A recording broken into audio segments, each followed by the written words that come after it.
오늘 본문인 시편 137편에는 표제가 따로 존재하지 않습니다. 그래서 누가 노래한 시편인지, 어떤 곡조에 맞춘 노래인지, 또 어떤 상황에서 부른 노래인지를 표제어를 통해서 미리 알기가 어렵습니다. 그러나 내용을 읽어보면 그것이 어떤 상황에서 또 왜 그렇게 노래할 수밖에 없었는지를 짐작할 수 있습니다. 1절을 보면 단서가 되는 단어들이 많이 등장합니다. 1절을 같이 한번 읽어볼까요? 우리가 바벨론의 여러 강변 거기에 앉아서 시온을 기억하며 울었도다. 시인이 말하고 있는 우리가 누구인지 아직은 정확지 않지만 그들은 바벨론의 강변에 앉아 있습니다. 그리고 거기서 울고 있죠. 울고 있는 이유는 시온이 생각나서입니다. 감이 옵니다. 이 시에서 우리는 이스라엘 백성이로구나. 지금 그들이 바벨론의 강변에 앉아 우는 이유는 시온을 빼앗겼기 때문이구나. 그런 생각을 하게 되죠. 여러분, 이 시는 바벨론으로 끌려와서 살게 된 이스라엘 백성들이 부른 노래라는 것을 눈치챌 수 있습니다. 주전 586년 남왕국 유다는 바벨론에 의해서 완전히 멸망하고 말았습니다.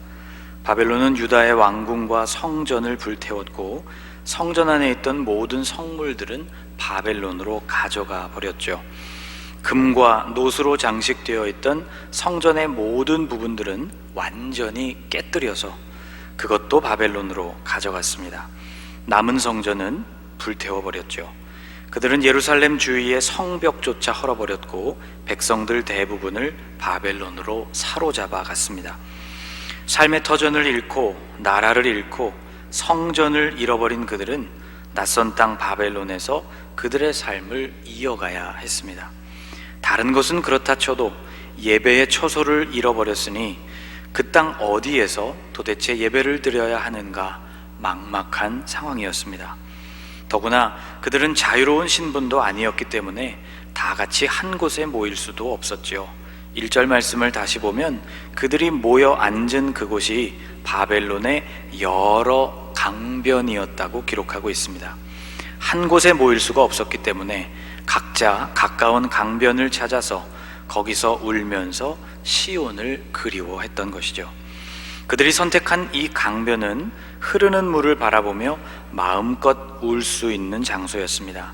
이때부터 이스라엘에서는 모임이나 예배를 위한 공간이 없을 경우 물가를 찾는 전통이 생겼습니다. 사도행전 16장을 보면 빌립보에 도착한 바울이 기도할 장소를 찾는 장면이 나옵니다. 바울은 당시 2차 전도 여행 중이었고 자신이 계획했던 소아시아 지역의 선교를 포기하고 성령의 인도를 따라 바다를 건너온 상태였죠. 유대교의 영향권으로부터 한참 떨어져 있는 곳이었기 때문에 그곳에는 성전은 물론이요 회당과 같은 장소조차 없었습니다. 그래서 안식일에 바울이 찾은 장소가 바로 강가였다고 기록하고 있죠.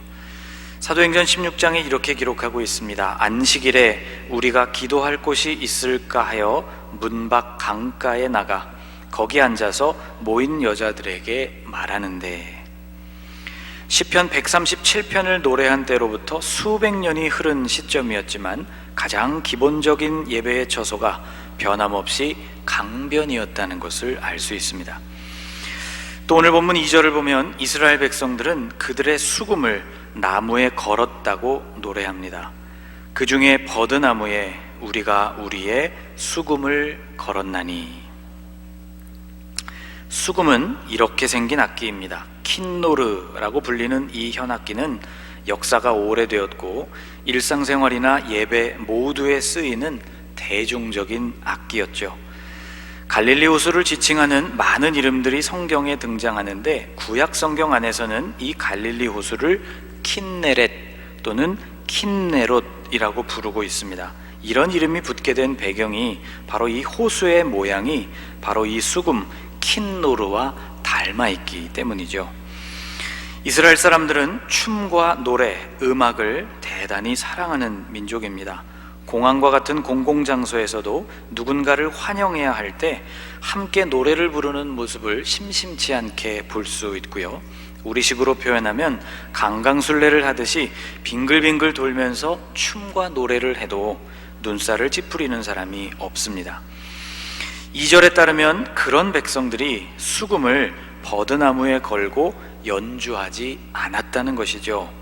어렵게 한자리에 모였다면 수금을 타면서 슬픔을 달래든지 아니면 수금을 타며 하나님을 찬양할 수도 있었을 텐데 어째서 버드나무에 그 수금을 걸어버린 것일까? 이 역시 그들이 처해 있는 상황 때문이었습니다. 3절 말씀을 같이 한번 읽어보겠습니다. 이는 우리를 사로잡은 자가 거기서 우리에게 노래를 청하며 우리를 황폐하게 한 자가 기쁨을 청하고 자기들을 위하여 시온의 노래 중 하나를 노래하라 함이로라. 이스라엘을 사로잡아온 바벨론 사람들은 이스라엘 사람들에게 노래를 청했습니다. 그들이 청한 노래는 시온의 노래였죠. 시온의 노래란 민중에 떠도는 일반적인 노래가 아니고 하나님을 예배할 때 사용되던 찬송을 뜻합니다. 바벨론 사람들은 너희가 예루살렘 성전에서 부르던 그 노래들 가운데 아무거나 하나를 불러보라고 요청했던 것이죠. 이스라엘은 지금 그들을 위해 노래를 부를 상황이 아니었습니다. 더구나 그들의 흥을 돋우기 위해서 하나님의 노래를 사용하는 것은 더더욱 할 수가 없었죠. 그래서 수금을 연주하느니 차라리 그것을 나무에 걸어버린 것입니다. 시인은 4절에서 이렇게 탄식합니다. 우리가 이방 땅에서 어찌 여호와의 노래를 부를까? 바벨론 사람들의 간섭과 핍박 속에서 한 곳에 모이기가 어려웠고 예배하기는 더더욱 어려웠던 역사, 그 슬픈 역사가 이 짧은 시편 안에 녹아 있습니다. 그러나 모든 것이 전과 같지 않았지만 그들의 마음속에는 아직도 예루살렘이 남아 있었죠. 시인은 5절에서 이렇게 노래합니다. 같이 한번 읽어볼까요?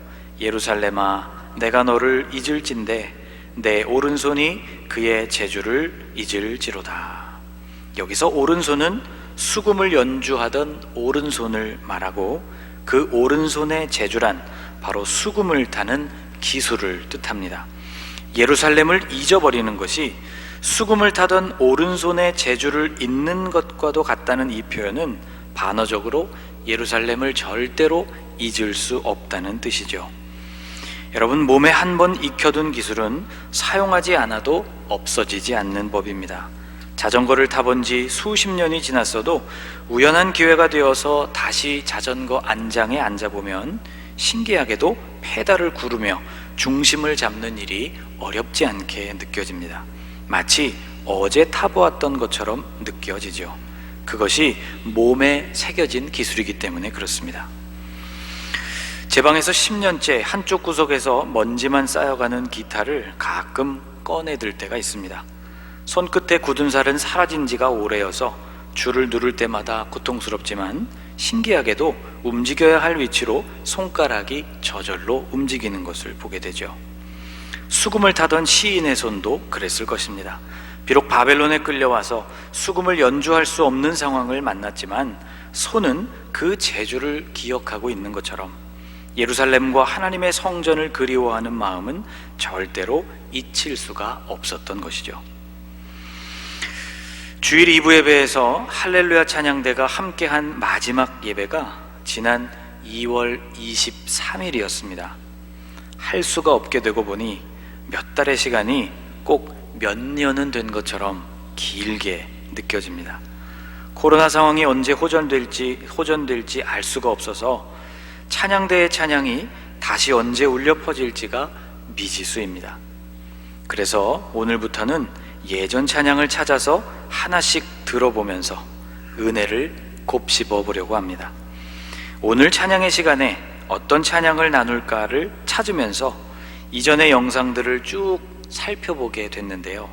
하나씩 듣다 보니 아련하고 안타까운 마음이 들었습니다. 녹화 장비가 좀 오래되어서 화질과 음질이 썩 좋은 것은 아니지만 마음껏 노래했던 그때, 찬양대의 찬양이 울려 퍼지던 그때의 예배가 생각나면서 마음에 여러 가지 생각이 스쳤습니다. 바벨론 강변에서 수금을 나무에 걸어버린 이스라엘 백성들의 슬픈 마음이 아주 조금이나마 현실적으로 느껴지는 순간이었습니다. 당시에 이스라엘은 지금 우리와 같이 단순히 찬양대가 찬양을 할 수 없는 그런 상황이 아니었습니다.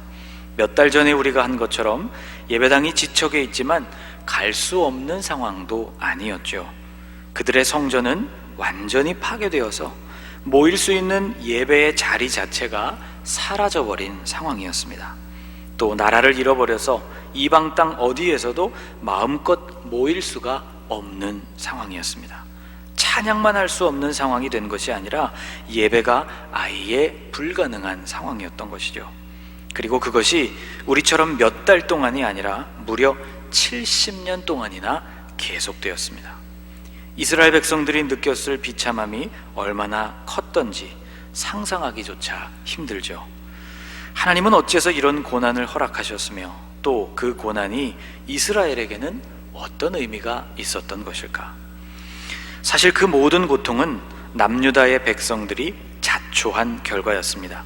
숱한 선지자들을 통해서 하나님께로 돌아올 것을 요청받았음에도 불구하고 왕이나 백성들이 그것을 듣지 않았죠.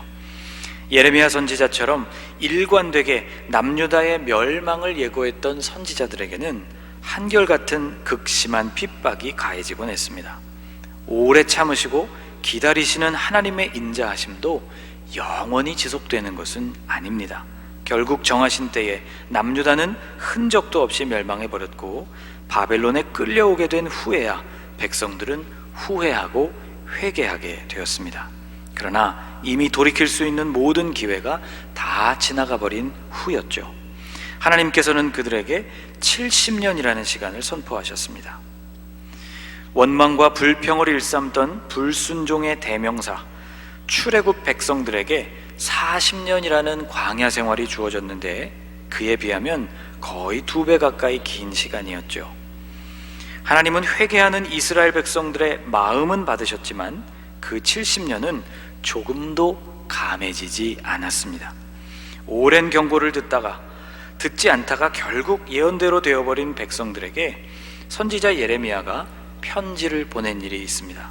이 편지는 바벨론으로 강제 이주를 당해 살게 된 그 사람들에게 주시는 하나님의 메시지를 담고 있었죠. 하나님은 그들에게 70년 동안 바벨론에서 살아갈 준비를 잘 갖추라고 말씀하셨습니다. 예레미야 29장에 바로 그 말씀이 등장합니다. 하나님은 그들에게 집도 짓고 텃밭도 만들고 결혼도 하고 거기서 자녀도 낳으라고 말씀하셨습니다. 거짓 선지자들이나 점쟁이들이 바벨론 생활이 곧 끝난다고 예언을 하더라도 그 말을 곧이곧대로 듣지 말고 믿지도 말라고 하셨죠. 바벨론에서의 기간은 꽉 찬 70년이 될 것이라고 하셨습니다. 여호와께서 이와 같이 말씀하시니라. 바벨론에서 70년이 차면 내가 너희를 돌보고 나의 선한 말을 너희에게 성취하여 너희를 이곳으로 돌아오게 하리라. 조금도 감해지지 않은 70년. 그런데 그 길고 아프고 괴로웠던 70년이 이스라엘에게 있어서는 놀라운 회복의 시간이었습니다. 하나님은 이 70년을 단순히 징계로서만 사용하신 것이 아니었죠. 이 70년은 당신의 백성 이스라엘을 새롭게 바꾸어 주시는 시간이었습니다. 마치 광야 40년의 역사를 통해서 이스라엘 안에 깊숙이 자리 잡고 있었던 원망과 불평의 뿌리를 다 걷어내고 약속의 땅에 들어갈 수 있는 최소한의 믿음을 갖추게 하셨던 것처럼 70년 바벨론 포로기의 역사는 이스라엘 역사 속에서 빛나는 신앙의 전통이 그들 안에 완전하고도 확고하게 세워지는 소중한 시간이었습니다. 이 70년 동안 이스라엘은 자신들의 역사를 다시 기록했습니다. 남유다의 멸망 원인을 분석하면서 자신들의 신앙이 문제였다는 것을 알게 된 그들은 그 이전으로 역사를 계속 거슬러 올라가면서 똑같은 원리가 이스라엘 역사 속에 들어있다는 것을 발견하게 됐습니다. 그래서 그들은 모세 시대로부터 예루살렘 멸망에 이르기까지의 역사를 믿음이라는 관점에서 재평가하고 다시 기록하기 시작했죠. 이스라엘이 평강을 누리는 길, 그리고 죄를 지어 당하게 된 그 심판을 벗어날 수 있는 유일한 길은 바로 여호와 하나님께로 마음을 돌이키는 것뿐이라는 결론을 얻게 된 것입니다. 또 이 시기에 다른 곳으로 흩어졌던 유대인들, 소위 디아스포라라고 불리우는 이들 사이에서는 새로운 신앙 모임의 공간으로 회당이 생겨나게 됐습니다. 회당은 말씀을 낭독하고 그에 대한 강해와 토론이 이루어지는 공간, 또 그곳에서 기도를 드리고 사람들을 축복하는 장소로 사용되기 시작했죠. 예수님이 오셔서도 이 회당은 중요한 신앙적인 기능을 담당하는 장소였습니다. 70년이라는 상상하기 힘든 긴 시간이 지나가고 있었지만 자신들의 모습을 고치고 다음 세대를 신앙으로 건강하게 세우는 복된 시간이 되었던 셈이죠. 비록 수금을 나무에 걸고 더 이상 노래하지 못하는 상황 속에서 70년을 살게 되었지만 그 시간이 이스라엘 역사에 있어서는 아주 소중한 시간으로 남게 되었던 것입니다. 우리가 바벨론의 여러 강변 거기에 앉아서 시온을 기억하며 울었도다. 여러분, 이전의 삶, 이전의 일상을 잃어버린 우리 역시 울고 싶은 마음입니다. 그러나 오늘 우리가 지나고 있는 이 유례없는 고난의 시간을 통해서도 하나님은 같은 역사를 이루실 수 있는 분이시라는 것을 저는 믿습니다. 우리로서는 참 괴롭게 느껴지겠지만 이스라엘의 70년 바벨론 유수 기간에 비한다면 아무것도 아닐지 모릅니다. 이 고난을 통과하는 우리 당사자들에게는 이것이 고난이요 힘든 세월로 기억되겠지만 하나님 편에서는 우리의 믿음을 담금질하는 시간, 진실한 믿음이 회복되는 시간, 진주가 만들어지는 것과 같이 소중한 시간으로 이 시간을 만들어 주실 수 있음을 믿습니다. 사랑하는 여러분, 주님을 신뢰하고 믿음 위에 온전히 서서 이끄시는 주님을 잘 따라가는 여러분과 제가 될 수 있기를 주님의 이름으로 축복합니다. 기도하겠습니다. 하나님, 새로운 도전과 위협 속에서 신앙이 무엇이며 예배가 무엇이며 교회는 또 무엇인지를 고민하고 있습니다. 바벨론 여러 강변에 모여 앉아 시온을 생각하며 울었던 이스라엘 백성들처럼 지나간 날들에 대한 감사와 그리움을 우리도 뒤늦게 발견하고 있습니다.